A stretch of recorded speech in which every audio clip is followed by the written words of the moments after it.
Olá, sejam todos bem-vindos a mais um podcast aqui no Memorial de Sergipe, na Mesa da Memória. Este podcast é uma realização do Instituto de Tecnologia e Pesquisa e, claro, falar sobre história, sobre pesquisa.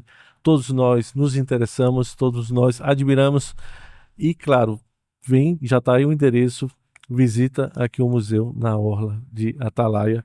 E a Mesa da Memória, a presença do professor Wanderley Menezes, que é historiador. Seja bem-vindo. Opa, obrigado. E também a presença da professora doutora Verônica Maria Menezes Nunes, museóloga, professora do Departamento de Museologia da Universidade Federal de Sergipe. Seja bem-vinda. Obrigada. E o nosso tema aqui é objetos e fontes na pesquisa histórica e museológica. É muito interessante a gente falar sobre isso, até para despertar interesse da população, pesquisadores, porque deve ser um universo fascinante.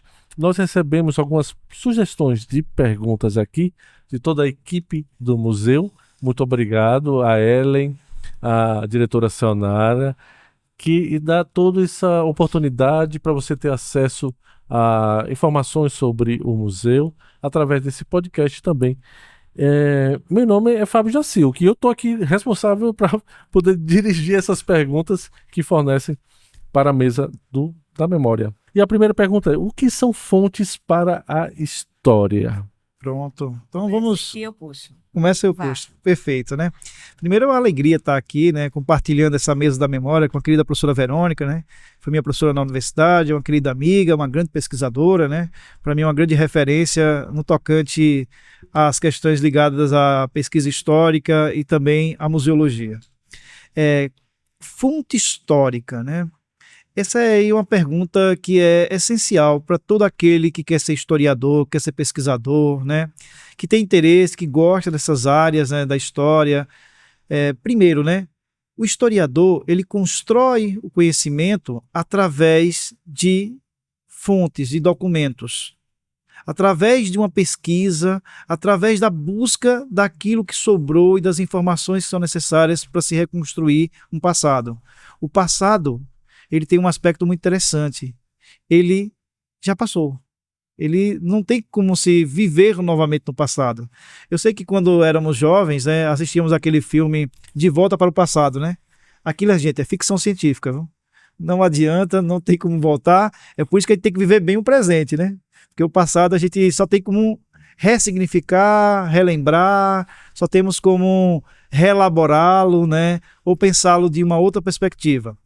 Para que um pesquisador possa entender o que foi esse passado, que ele não é capaz de chegar até lá, ou ir até ele precisa de uma série de documentos, de fontes de informações. Então, falando assim de forma bem simples, o que é fonte histórica? É tudo aquilo que o historiador utiliza para estudar o passado de uma comunidade, de um local, né?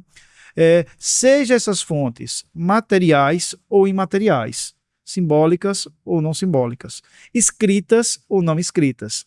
Por isso que, para nós historiadores, é muito importante sempre buscar fontes de informação. Fontes de informações sejam seguras, né? Então, para começarmos o nosso debate, fonte histórica é isso. É tudo que nós precisamos para poder conhecer algo do passado. Então, aí seguindo essa linha de pensamento com o professor Wanderley, e para mim é um prazer estar participando dessa Mesa da Memória, promovida pelo Memorial de Sergipe, professor Gilberto Uchoa de Mendonça, nós começarmos a ver como a nova história introduz esse novo conceito de fontes. E daí, então, é nesse momento que a cultura material, como nós chamamos, vai estar presente dentro desse processo.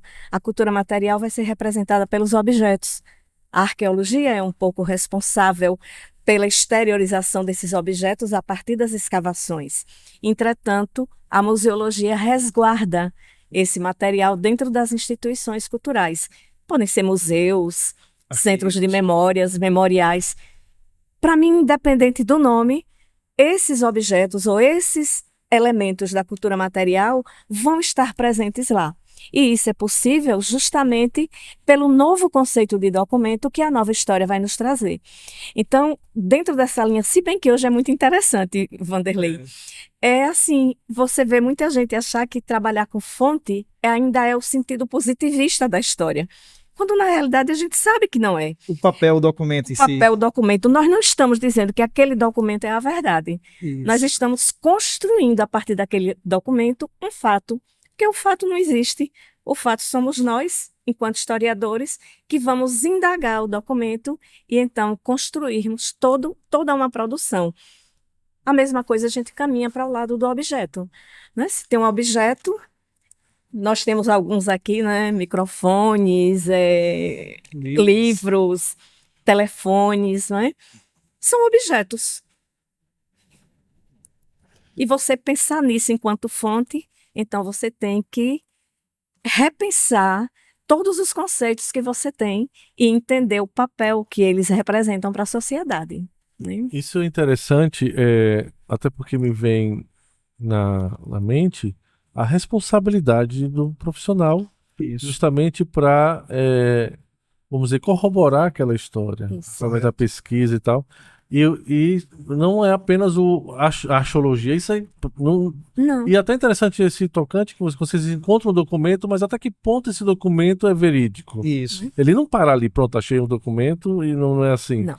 E é um trabalho bem minucioso que justamente cada profissional deve ter sua técnica de trabalho. Correto. Mas tem muito gostar da linha de pesquisa também do que o profissional, ou não, ou ele tem que estar pronto a fazer qualquer tipo de pesquisa. Bastante, né? Isso é uma questão muito interessante, porque o historiador, ele é um erudito, ele é um estudioso, ele é uma pessoa assim que se dedica a descobrir, a conhecer coisas, né, que geralmente não faz parte do cotidiano dele.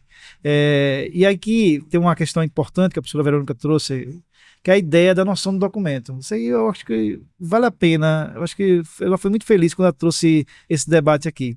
No século XIX, o historiador de verdade era aquele que ia no arquivo, pegava um documento e dizia, esse documento aqui prova. Depois se percebeu que existe documento falso, todo documento é manipulado, né? Tem ali interesses políticos, etc.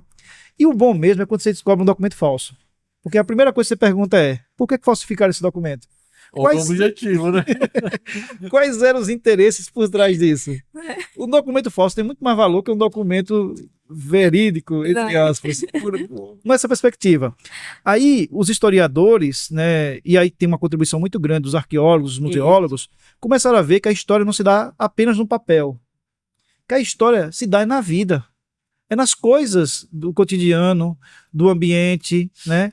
Olha, como estudar, por exemplo, vários fatos históricos importantes sobre Sergipe e não associá-los a lugares, né? Por exemplo, a Praça Fausto Cardoso, a Praça Olímpio Campos, quando nós estudamos a revolta de Fausto Cardoso. Sim. Aquele ambiente diz muita coisa sobre esse fato.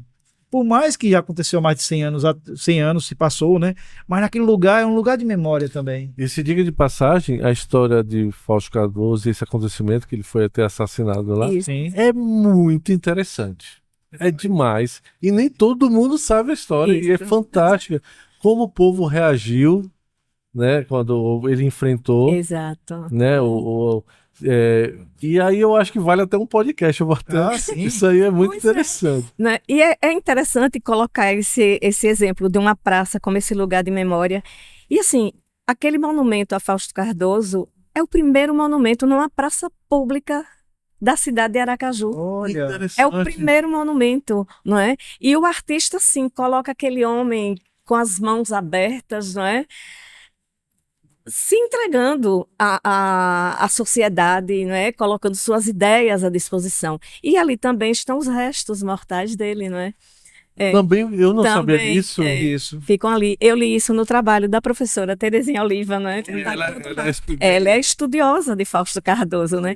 Então é uma coisa assim muito interessante a gente pensar nesses lugares de memória e vamos tratar de objetos. Isso. Sim. E vamos tratar de objetos e pensar ali, você tem um artista que não conheceu, nem é sergipano, mas que leu o material, leu os poemas de Fausto Cardoso para poder elaborar aquela imagem que hoje nós vemos, né? Como se tivesse assim recebendo o sol que chega na cidade, né? Porque é uma imagem muito bonita, Sim. não é? Aquela praça, ela fica dentro de um contexto que era chamada a Rua da Aurora. Rua da O Aurora. que é a Sim. Aurora? É o lugar do nascente, não é? Isso. Então o sol nasce de frente para o Aracaju, não é?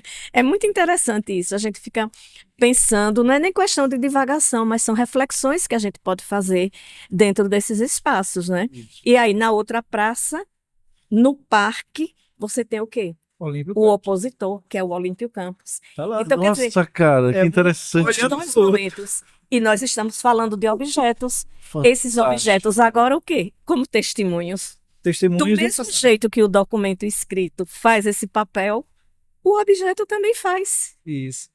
Não é agora? Você pergunta ao objeto, ele vai te responder? Não. Então você vai ter que pesquisar. Você vai ter que descobrir artista, você vai ter que descobrir época, material do que ele foi feito. Então o objeto envolve outras coisas além daquilo que o documento pode lhe proporcionar. E aí né? tem um ponto que eu acho muito importante no nosso debate aqui, que é a questão da memória. Sim. Porque essas estátuas, esses monumentos, esses objetos, que também são fontes históricas, porque eu posso estudar a história dos dois através daqueles objetos, Exatamente. preservam um fato que aconteceu em agosto de 1906. Aquele acontecimento ele nunca vai morrer enquanto tiver aquela estátua, enquanto tiver as duas, de certa As forma, duas. porque Fausto morreu em agosto, morreu não, foi assassinado, Sim. vamos falar as coisas certas, foi assassinado em agosto de 1906, Aclamado pelo povo. claro, Isso. conduzido pelo povo, né? Um Foi. revolucionário, né? Um homem que tomou o poder nas mãos do povo. E em novembro de 1906, os filhos de Fausto vão se vingar do senador Olímpio Campos, que era senador na época, né? E vão matá-lo. Um assassinato também, né? Cruel, né? Um assassinato assim. E Sergipe ficou marcado no Brasil inteiro por esse fato, né? Quando se falava do crime de Fausto Cardoso, né? A tragédia de Fausto Cardoso, que ficou conhecido, sabe como? Tragédia de Sergipe. A tragédia de Porque não Sergipe. foi só uma tragédia, foi duas. Isso dá Né? uma. Você vê. Aí o que acontece? Quem é de fora chega, olha aquela história, vai dizer, sim, deve ser algum político, deve ser alguém. A gente não. A gente, quando conhece a história, quando a professora explica na escola o que é Fausto Cardoso, quem foi Olímpio Campos, o que aconteceu em 1906, a gente olha para aquela história e diz: olha, homens do passado. E é interessante que cada um tem um exemplo a dar. Isso aí eu acho fantástico. Fausto, intelectual, progressista, um homem erudito, um homem que tinha uma boa oratória, né? Jornalista. Um jornalista, um poeta, Advogado, se eu não me engano. advogado de É a muita boa formação qualidade, dele. um político, né? Ele representa esses ideais do progressismo, do Sergipe que pensa à frente, né? Sim. Do Sergipe de Tobias Barreto, de João Ribeiro, de tantos outros. Já o Olímpio Campos, eu posso pegar o Olímpio Campos e olhar como um homem da tradição, um conservador, um homem que pró-família, né? Ou seja, eu posso fazer diversas leituras a partir de objetos que às vezes nem sempre conduz com o personagem, né? Porque na realidade a obra de arte ela é feita, né, para poder trazer um simbolismo, trazer um entendimento, para poder educar, né? Nós somos educados também por esses objetos, por Também. esses documentos. E eles sempre são, é a questão do objeto, eles sempre são a posteriori. Eles nunca são no momento, Isso. eles são depois. E depois, então, você também já tem tudo aquilo que a própria sociedade pensou e refletiu sobre o acontecimento. Né? Então, pensar na questão do objeto, de uma certa forma, é você pensar no museu, Sim. que são as instituições que vão guardar esses objetos. A depender da tipologia do museu, os objetos vão estar relacionados com ela. Por isso que o Pomian, que é um dos teóricos sobre objeto, ele, Abraham Molles, Baudrillard, ele vai dizer que o objeto é um semióforo. É algo do que você vai tirar informação. Né? Isso. Se eu perguntar algo, esse microfone ele não vai me responder coisa nenhuma. Então eu tenho que pensar, enquanto objeto externo a mim, as condições dele para eu poder colocar uma informação para o público, né? Então o museu trabalha muito com isso, com essa linguagem para acessar a informação ao visitante. Perfeito. Muito bem. Então, Falei? ficou maravilhoso, né? Eu até brinco, né, que para esse memorial existir foram necessários centenas de milhares de anos. Porque do material pré-histórico até o material mais recente, né, de discos, etc., né, tem uma história, são coisas no tempo, né? E essas coisas no tempo foram juntadas, organizadas, pensadas, articuladas, né? E aqui eu quero trabalhar uma coisa que eu acho muito importante, que a gente nunca deve faltar nesse debate sobre essa questão de objetos, fontes históricas, que é a questão da imaginação. Quando eu vejo, por exemplo, um osso de baleia, eu fico imaginando como era aquela baleia. Aqui tem um pedacinho de uma vértebra de uma baleia, que ela é do quê? Uns 3 metros. Eu fico imaginando o tamanho daquela baleia. Eu fico imaginando como ela era. Quando eu pego, por exemplo, um lítico, né? Eu fico imaginando o que as pessoas faziam com aquilo. Elas caçavam, elas cortavam, né? Uma pedra pré-histórica, né, que os homens faziam para poder usar como instrumento, né? Quando eu olho, por exemplo, um carro de boi. O carro de boi já não faz parte mais da nossa vida, né? É muito raro você encontrar um carro de boi, inclusive nas cidades do interior de Sergipe. Naquela cidade do sertão, naquelas cidades mais longevas, distantes, é muito difícil encontrar um carro de boi. Aí quando eu encontro esse objeto, eu fico imaginando o que era estar ali. Eu me lembro da minha infância que eu andei em carroça de burro, né? Aquelas carroças que botavam cavalo, botavam um burro, mas nunca andei numa carroça de carro de boi. Aí quando eu chego no memorial, e lá tem uma sala de exposição que tem um carro de boi gigantesco, enorme, em bom estado, né, de conservação. Isso aí é algo que é maravilhoso, né? Você encontrar um objeto desse é difícil. E em bom estado é muito mais difícil ainda. Com certeza. O que dá um grande valor a isso. Aí você olha, por exemplo, tem objetos ali que são maravilhosos, gente. Objeto do cotidiano. Uma cama de rede. Uma cama de corda, perdão, desculpe. Cama de rede não. Cama de corda. A cama de corda. Gente, meu bisavô, né? Ele dormia em cama de corda. Ele pegava um suportezinho de madeira, amarrava umas cordas e dormia em cima. Era o colchão dele. Aí eu chego aqui no memorial, né? Meu bisavô morreu na década de 40 para 50, né? Eu chego aqui no memorial e encontro um objeto desse. Ou seja, eu me conecto através desse objeto com minha própria história de vida, a história da minha família, né? Aí nós chegamos, né, a ver objetos que eu vivi essa experiência também. Porque tem experiências que eu não vivi e que eu vivi. Por exemplo, um orelhão público. Aqui tem um orelhão público do século XIX e um do século XX. O do século XIX, por óbvio, que eu não vi, né? Agora, do século XX, eu comprei ficha, gente. Eu comprei ficha, colocava no orelhão. Eu comprei aqueles cartões da Telegipe, né? Da extinta Telegipe. Né? Inclusive Rosa Farias, né? Que tinha suas artes pintadas no cartão da Telegipe. Eu tenho até hoje um cartão dela, assim. Caramba, que bacana. Aí o que acontece? Eu chego no memorial, vi um convidado, né, pela professora Sayonara, né, e também fiquei muito feliz de saber que a professora Vera também estava trabalhando nisso, porque elas realmente deram corpo, né, elas deram a ideia, elas pensaram o que fazer, porque não é só colocar e empilhar objetos. Não. Elas criaram, gente, uma coisa mais maravilhosa que tem aqui no memorial, que é um roteiro, que você sabe para onde você vai e o que você vai ver, né, ou seja, foi algo de fruto de muita pesquisa, de muito trabalho, de muita boa qualidade. Você sabe o que é você ter acervo de 3, 4 governadores de estado? Primeiro, né? As famílias de governadores não vão querer dar os seus acervos, de jeito nenhum. E aqui vem um elogio ao professor Gilberto Shoa. Porque graças à influência dele, o conhecimento que ele tem, fez com que essas pessoas confiassem na instituição, no ITP, na UNIT, né, no Memorial de Sergipe. Que o memorial ele não começa aqui, ele começa lá na rua Ivo do Prado, né? Ele começa lá. Agora, assim, ele não tem a estrutura que tem hoje, né? Hoje é uma estrutura fantástica. Hoje é uma estrutura de um dos melhores memoriais do Nordeste. E é um desejo pessoal dele, né? De todo esse acervo, algo que ele gostava e que... E ele juntou. E ele conseguiu fazer uma coisa maravilhosa que aí tem um grande mérito, né? Ele conseguiu ver pessoas que tinham acervos e conseguiu trazer esses acervos para a instituição, o que é difícil. Muito difícil. Dentro do poder público, a gente tem uma dificuldade terrível de conseguir preservar acervos. E esses acervos não estão aqui quando foi inaugurado o memorial, não. Estão aqui há décadas. Bem antes do memorial. Muito antes, né? Por exemplo, o acervo do José Augusto Garcês é um acervo pré-histórico. É um acervo de centenas de milhares de anos que ele foi juntando durante a vida dele, de pesquisador, de homem curioso, né? Então eu gostaria de trazer esse elemento, o elemento da imaginação. Quando eu olho para o objeto, eu me vejo naquela história, eu me transporto, eu me imagino. Sabe o que é você sentar na cadeira do governador, né, Lourival Batista? Você vê a escrivaninha dele, as fotos dele, né? Os instrumentos, porque como ele era médico, então os instrumentos de trabalho dele, né? Quer dizer, na realidade o objeto instiga a imaginação, né? Então você, diante do objeto, você viaja no tempo. O objeto media você, tempo e espaço, né?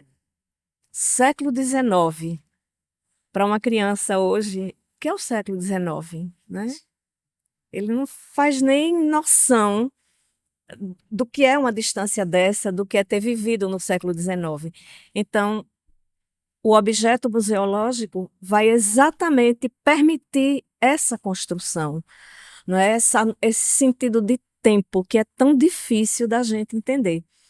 O tempo e o espaço. Então, o objeto me proporciona isso, não é?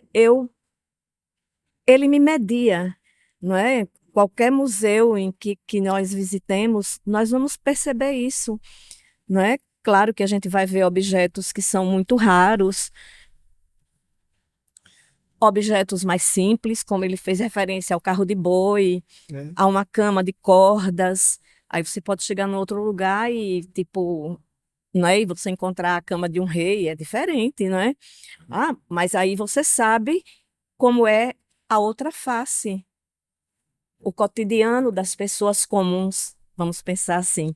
Então, a instituição museológica, a partir do objeto, ela te joga nesses dois momentos, não é? E o objeto é uma fonte.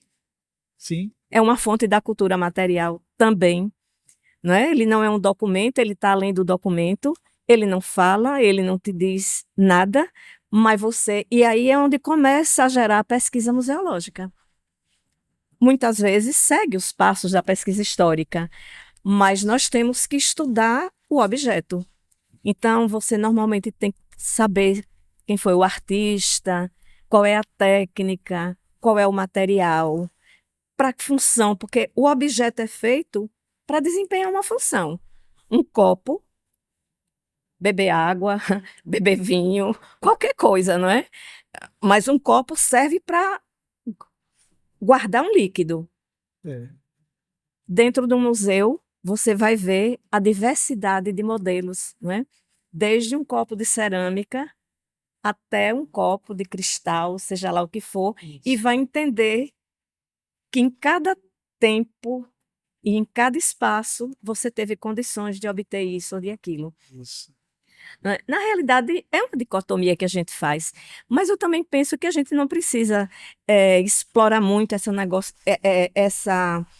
questão da diferença, isso, aquilo, outro. Não, o objeto está ali, é o que restou daquela sociedade. É como um sítio arqueológico.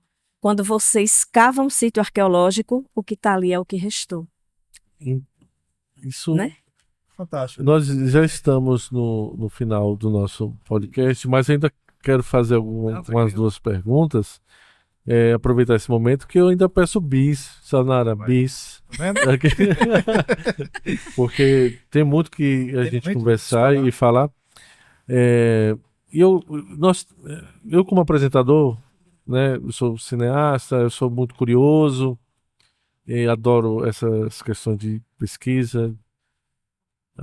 Me sinto em casa aqui. Vem aqui, tá aí o endereço no site para você visitar aqui tudo certinho, marcar, trazer o seu colégio para cá, os alunos aqui fazer essa visita. Mas aí vamos em termos não holísticos, pelo amor de Deus. Não. Tranquilo. Científicos, no sentido seguinte, eu posso me arriscar em falar que os objetos trazem em si não uma energia, vamos dizer assim, a gente chega a se conectar com esse objeto. É uma viagem no tempo, talvez. O que vocês poderiam descrever quando vocês estão pesquisando certos objetos que parece que vocês se transportam na época? Como é que vocês definiriam isso? É esse energético? tratar como se fosse uma semiose, né? Uma semiologia. Vamos lá. É muito interessante você, diante do objeto, sobretudo quando ele tem uma informação e você, às vezes, acho que não deve ser isso. Eu vou colocar uma situação aqui, né?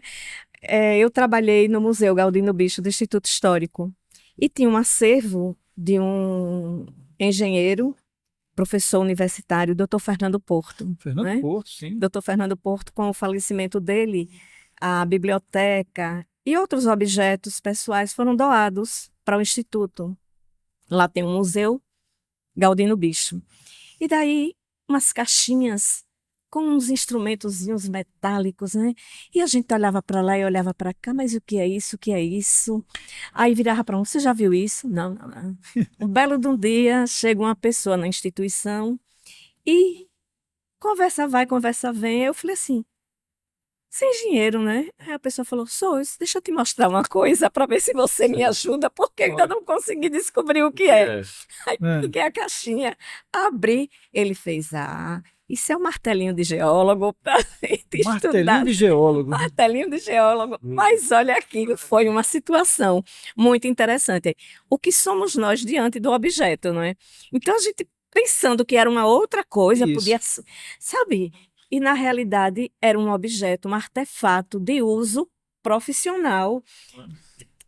Interessante. Pronto, e aí a gente vai, né? Isso. Tem um objeto também lá na instituição que o Vanderlei, a gente quando estava preparando, que é uma tela de marchetaria, uma tela toda de madeira, não é?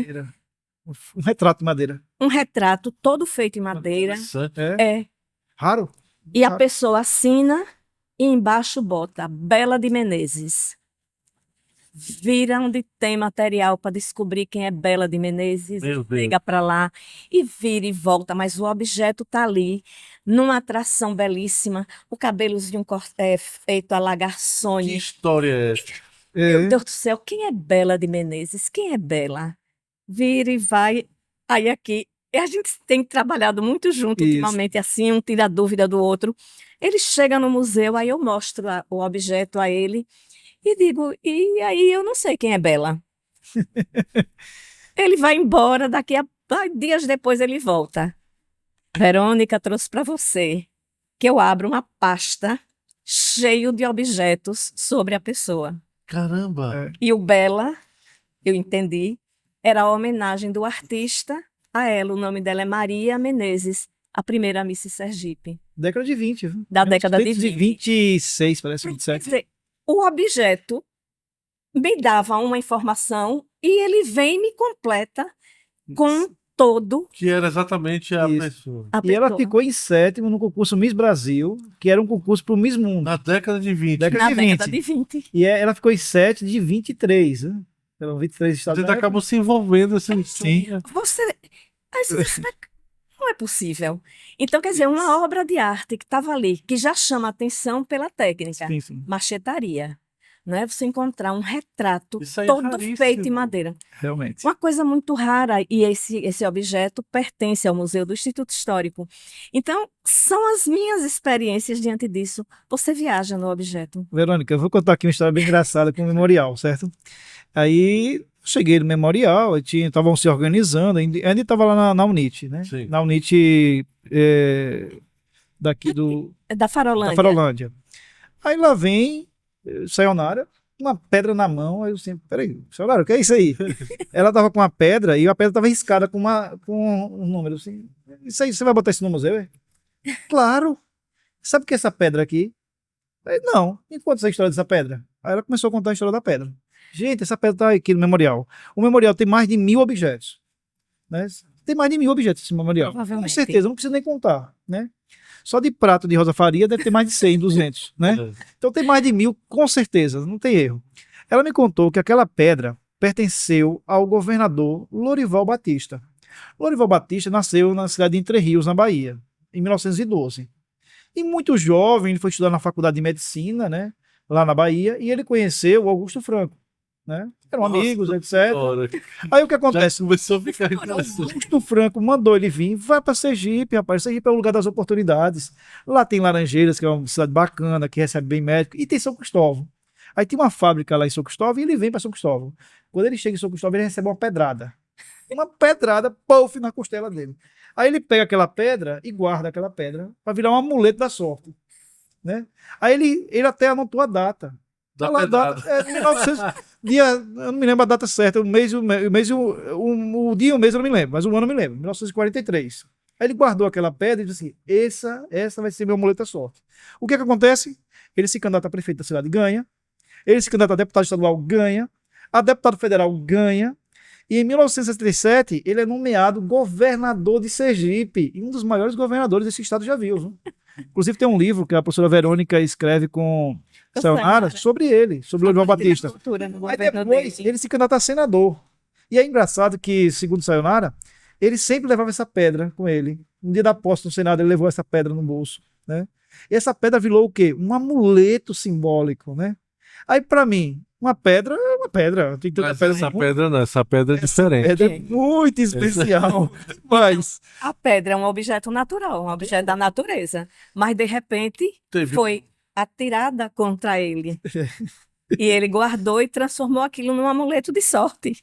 Virou um outro conceito. Virou um o que outro acontece? conceito. Não era simplesmente uma pedra. isso. E você vem para o memorial, você pega uma história dessa.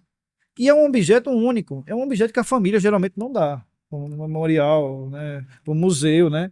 Veio com todo o material dele. Aí o que acontece? Eu posso pegar e contar essa história, né? Que é uma história muito curiosa, né? Diga-se de passagem. Sim, fantástico. E, primeiro, né? A própria personalidade dele. Porque um homem guardar uma pedra, eu acho que ele devia ter tanta raiva que devia ter jogado a pedra na pessoa que jogou nele, né? E virou amuleto. Ele não, ele converteu isso, converteu numa. Ele converteu num objeto, num amuleto de sorte. Eu só né? estou falando aqui de um dos objetos que tem aqui no memorial. Tem outros tão interessantes e mais curiosos do que o que eu estou falando aqui. Olha, eu vou lançar a nossa última pergunta e aproveitando para agradecer a presença, né? Fantástico o que vocês passaram aqui à mesa. Eu acho que realmente enfatizar mais uma vez, acho que merece mais assuntos a ser discutidos na mesa. Mas eu falo para vocês, eu posso até dizer que a importância do objeto, dos museus e todo esse cuidado é de existência, né? Correto. Existencial. É existencial. Porque você perder sua memória, você é uma pessoa que não existe. Pelo menos eu imagino isso. Mas vamos lá, qual a importância de divulgar, difundir a memória, as informações pesquisadas? Começa você. Pronto, pode ser. O trabalho no museu, ele é um trabalho de pesquisa, de preservação, de divulgação, de educação. Ou seja, o museu não faz uma coisa só. O museu faz muitas coisas. Eu quero aqui destacar outro objeto, né? Vamos falar de objetos. Já que estamos falando de objetos, vamos falar de objetos. No final do século XIX, um homem muito importante para Sergipe, que ele era o pai dele foi fundador da Sergipe S.A., que foi a primeira fábrica de tecido aqui de Sergipe. Ele ganhou uma concessão dos bondes de Aracaju, né? E ninguém sabia o rosto dele, quem era essa figura, né? Eu até agora dei um branco agora no nome dele, né? Esqueci até o nome dele agora, mas vamos lembrar. Aí o que acontece? Este homem, ele foi retratado por um pintor francês que pintou o quadro de Dom Pedro II. Ele era um homem rico, um homem importante, né? Só que o quadro dele estava em péssimo estado. Péssimo estado, estava bem deteriorado. E a instituição Memorial de Sergipe, né, através do ITP, através da UNIT, mandou para um restaurador em Salvador. Não é um trabalho barato, é algo caro. Não é um trabalho que uma família que tenha um pouco de dinheiro vai conseguir pagar facilmente. A instituição foi lá, contratou um profissional muito, muito preparado e qualificado para poder fazer o trabalho do restauro da tela. A tela foi restaurada, voltou ao museu. Eu gosto de mostrar esse fato aqui para mostrar para vocês a importância que tem um museu na preservação da memória, na preservação dos objetos, né? Isso é muito, se não muito fosse a instituição, o que aconteceria? Nada, Aquele quadro estaria destruído. Perder, né? Um familiar ia pegar aquele quadro, tá velho, tá comido por trás, eu vou jogar no lixo, né? Ou seja, uma instituição como o Memorial de Sergipe é uma instituição fundamental para que os sergipanos tenham sua memória preservada. Aqui não se guarda só objetos, se guarda histórias, se guarda vidas. Que alegria não é você ver Maguila, né? Eu assistia Maguila na TV. E aqui você tem uma réplica gigantesca do Maguila. Dá até para tu lutar boxe com ele aqui, né? Muito legal. Uma Maria Feliciana, né? Você tem a figura Maria Feliciana aqui, que são pessoas que muita gente tem uma relação sentimental com elas, né? Então, a sua pergunta ela foi maravilhosa, porque ela nos possibilita perceber isso. Que museu não é só um lugar de visita, um lugar que você vai lá em vez em quando. Não é? Você tem um tripé de Isso. apoio da museologia. A base, que é a salvaguarda, a conservação, pode ser também restauração. Você tem a pesquisa e você tem a comunicação. A comunicação é o expor. E nesse momento você também passa pela educação. Não é? Hoje a gente chama de educação museal. Então, você está apoiado nesse tripé e está mostrando que uma instituição museológica não é lugar de coisa velha. A instituição museológica é um espaço educativo não formal, onde você vai ver coisas que muitas vezes não estão no livro de história. E o livro de história, muitas vezes, não só história, mas também geografia, trabalha com imagens que estão nos museus, mesmo que não venha o créditozinho lá. Né? Então, o museu é esse lugar. É esse lugar de nós chegarmos e podermos observar o nosso passado a partir do presente. A partir do nosso presente, ver aqueles elementos do passado. Como Vanderlei colocou no início, nós não podemos viver mais, nem dizer, não é? Você pode fazer uma representação, uma simulação, mas ali estão os objetos que contribuíram para a estrutura da sociedade sergipana no século XIX, e pelo menos nas primeiras décadas do século XX. Né? Então, para mim, é muito isso, é esse lugar de salvaguarda, de pesquisa e de comunicação. Muito obrigado. Professor Vanderlei Menezes, quais as considerações finais desse podcast? Primeiro, é sempre uma alegria estar aqui nesse podcast, conversando nessa mesa da memória, né? Que é uma mesa que é muito necessária, gente. A gente debate muito pouco sobre memória, sobre sergipanidade, né? E sobre as instituições museais aqui em Sergipe, sobre os espaços de memória, né? Vou usar esse conceito que eu gosto muito desse conceito. Então, sempre que eu for convidado, eu vou vir, viu? Convidou, eu venho, porque eu me sinto muito bem aqui nessa instituição, né? Eu tive alguns meses trabalhando com a equipe aqui, trabalhando com monitores, trabalhando com a direção da instituição, trabalhando com a professora Verônica também, né? E posso me dizer que eu deixei aqui um pedaço de mim. E é bom quando a gente vá nos museus, arquivos, aí também veja nessas instituições um pedaço da gente também lá, né? A gente nunca sai a mesma pessoa. Nunca sai. Quando você entra nesse memorial, você sai diferente. Você sai conhecendo coisas que você não conhecia, sabendo coisas que você não sabia. Você sai com algo para dizer para as outras pessoas. Então você que visita aqui o memorial, sempre conta essa experiência para sua professora, para os seus colegas, para os seus amigos, porque uma instituição como essa, gente, é um presente, é uma declaração de amor que a instituição deu a Aracaju e aos sergipanos. Muito obrigado, professora Verônica. As palavras finais. Eu quero agradecer, né, ao convite para participar dessa mesa da memória. Muito interessante, a gente fica um pouquinho assim tensa, mas depois a gente vai. É uma conversa normal e você vai, provavelmente teria muito mais coisa, né? Um prazer imenso estar com Vanderlei, que assim foi meu aluno no curso de História. E hoje eu posso dizer que é um grande colega de trabalho, porque Vanderlei tem uma coisa que eu admiro, é a sede que ele tem de ir à fonte e hoje a contribuição, a produção escrita dele sobre Sergipe. Né? A primeira vez, fora um documento oficial de Carlos Bulamarque, que eu li sobre Carlos Bulamarque, foi o trabalho do professor Vanderlei. E eu fiquei assim encantada, porque eu não sabia nada sobre Carlos Bulamarque, que é o primeiro presidente da província de Sergipe. Então, é uma admiração muito grande de ver como o aluno cresce, como ele avança, não é? E assim, hoje a gente trabalhou sobre objetos e sobre fontes. E dizer, você tem o Memorial de Sergipe, você tem o Museu Histórico, você tem o Museu de Arte Sacra, você tem o Museu da Gente Sergipana, você tem a Casa de Cultura João Ribeiro, você tem o Museu Afro. Eu nem vou enumerar porque eu vou acabar me esquecendo de algumas coisas. Isso. Então, você tem um leque para você conhecer Sergipe, sob os mais variados objetos, sobre as mais variadas óticas, porque a exposição museológica é o olhar de quem está trabalhando e fazendo aquilo, não é? Provavelmente, se tivesse sido outra pessoa a discutir o projeto da exposição, talvez desse outro olhar. A exposição de longa duração do memorial, não é? É o olhar possível a partir dos objetos. Então, uma honra muito grande estar aqui, não é? Espero, não é, poder participar de outra com Vanderlei. É bom, assim, a gente, Tem assunto. de repente, a gente fez uma dobradinha muito interessante, não é? Mas e dizer, de modo geral, ao público, visitem os museus de Sergipe. Isso. Visitem os museus de Sergipe.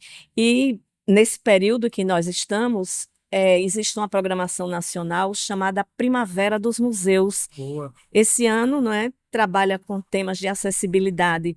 Então, visitem, porque o museu precisa do público, é a ânima, não é? E à medida que você visita, você estimula também o funcionário a pesquisar mais, a expor mais, não é? Então, para mim, hoje e amanhã foi muito boa e eu quero agradecer, de modo geral, a todos vocês, não é?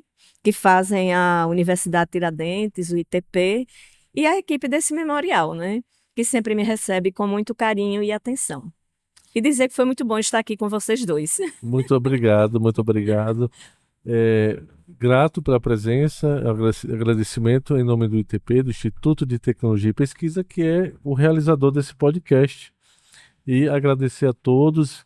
Está aí o endereço do site do Memorial para você agendar, marcar, conhecer mais. Aliás, já vem aqui pessoalmente, já conhece o Memorial, que vale a pena mesmo.